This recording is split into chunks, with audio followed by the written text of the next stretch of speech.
idea held by generations of citizens. Victory, hope. And individually, collectively, do the best we can. This is your victory.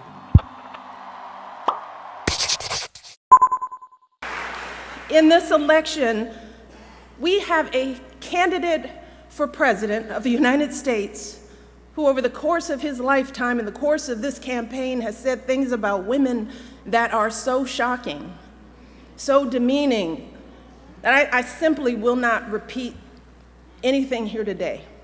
And last week, we saw this candidate actually bragging about sexually assaulting women. And I can't believe that I'm saying that a candidate for president of the United States has bragged about sexually assaulting women. And I have to tell you that I can't stop thinking about this. It has shaken me to my core in a way that I couldn't have predicted. So while I'd love nothing more than to pretend like this isn't happening and to come out here and do my normal campaign speech, it would be dishonest and disingenuous to me to just move on to the next thing like this was all just a bad dream. This is not something that we can ignore. It's not something we can just sweep under the rug as just another disturbing footnote in a sad election season. Because this was not just a lewd conversation. This wasn't just locker room banter. This was a powerful individual speaking freely and openly about sexually predatory behavior, and actually bragging about kissing and groping women, using language so obscene that many of us were worried about our children hearing it when we turn on the TV. And to make matters worse, it now seems very clear that this isn't an isolated incident. It's one of countless examples of how he has treated women his whole life. And I have to tell you that I listen to all of this, and I feel it so personally. And I'm sure that many of you do too, particularly the women. The shameful comments about our bodies, the disrespect of our ambitions and intellect, the belief that you can do anything you want to a woman. It is cruel. It's frightening. And the truth is, it hurts. It hurts. It's like that sick, sinking feeling you get when you're walking down the street, minding your own business, and some guy yells out vulgar words about your body. Or when you see that guy at work that stands just a little too close, stares a little too long, and makes you feel uncomfortable in your own skin. It's that feeling of terror and violation that too many women have felt when someone has grabbed them or forced himself on them and they've said no, but he didn't listen.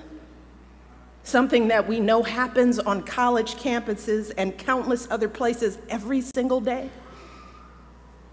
It reminds us of stories we've heard from our mothers and grandmothers about how back in their day, the boss could say and do whatever he pleased to the women in the office, and even though they worked so hard, jumped over every hurdle to prove themselves, it was never enough. We thought all of that was ancient history, didn't we?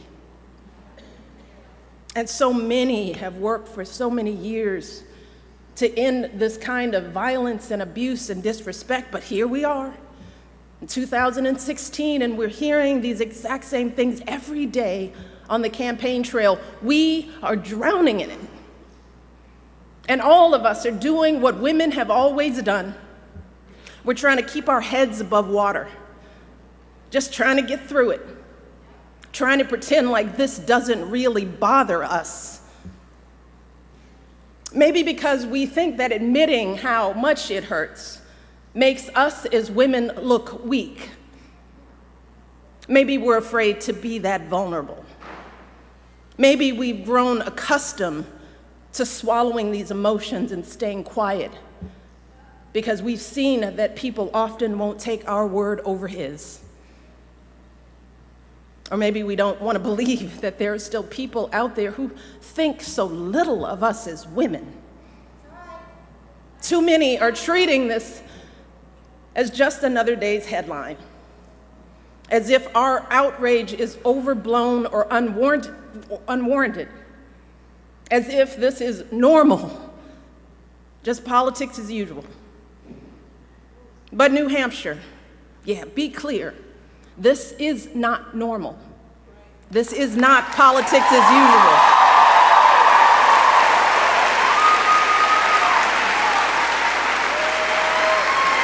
This is disgraceful. It is intolerable. And it doesn't matter what party you belong to, Democrat, Republican, Independent, no woman deserves to be treated this way. None of us deserves this kind of abuse.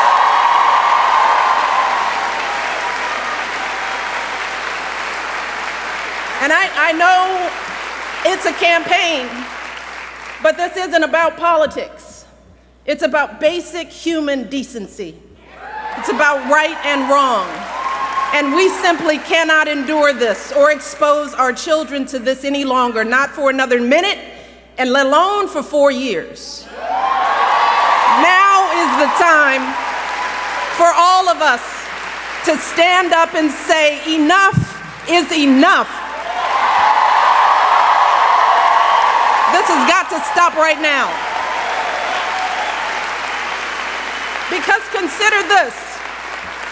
If all of this is painful to us as grown women, what do you think this is doing to our children?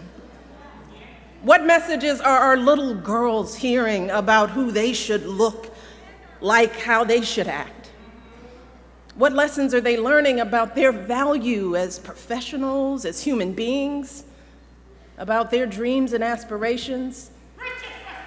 And how is this affecting men and boys in this country?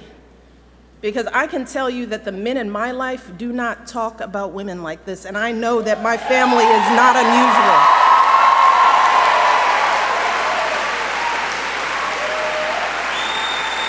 And to dismiss this as everyday locker room talk is an insult to decent men everywhere. The men that you and I know don't treat women this way. They are loving fathers who are sickened by the thought of their daughters being exposed to this kind of vicious language about women.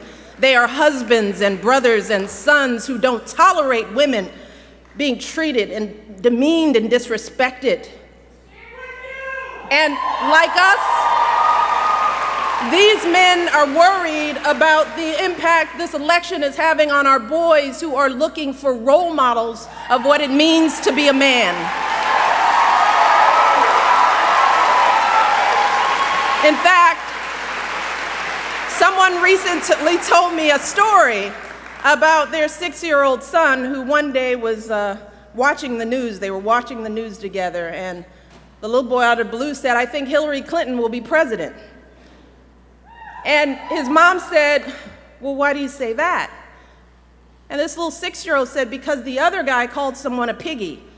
And he said, "You cannot be president if you call someone a piggy." So even a 6-year-old knows better.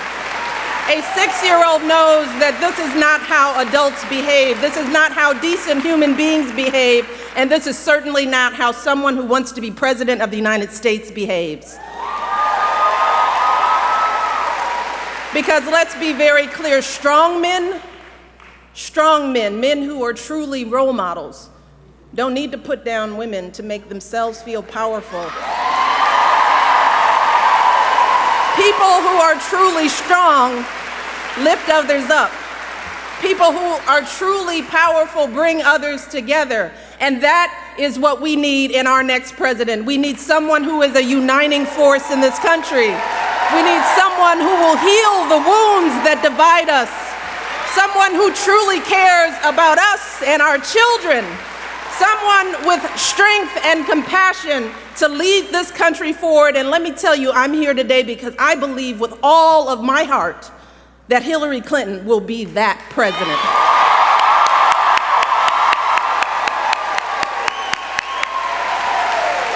See, we know that Hillary's the right person for the job because we've seen her character and commitment, not just in this campaign, but over the course of her entire life. The fact is that Hillary embodies so many of the values that we try so hard to teach our young people. We tell our young people, work hard in school, get a good education. We encourage them to use that education to help others, which is exactly what Hillary did with her college and law degrees, advocating for kids with disabilities, fighting for children's health care as First Lady, affordable child care in the Senate. We teach our kids the value of being a team player, which is what Hillary exemplified when she lost the 2008 election and actually agreed to work for her opponent as our Secretary of State, earning sky-high approval ratings, serving her country once again. We also teach our kids that you don't take shortcuts in life, and you strive for meaningful success in whatever job you do. Well, Hillary has been a lawyer, a law professor, First Lady of Arkansas, First Lady of the United States, a US Senator, Secretary of State, and she has been successful in every role, gaining more experience and exposure to the presidency than any candidate in our lifetime. More than Barack, more than Bill, and yes, she happens to be a woman.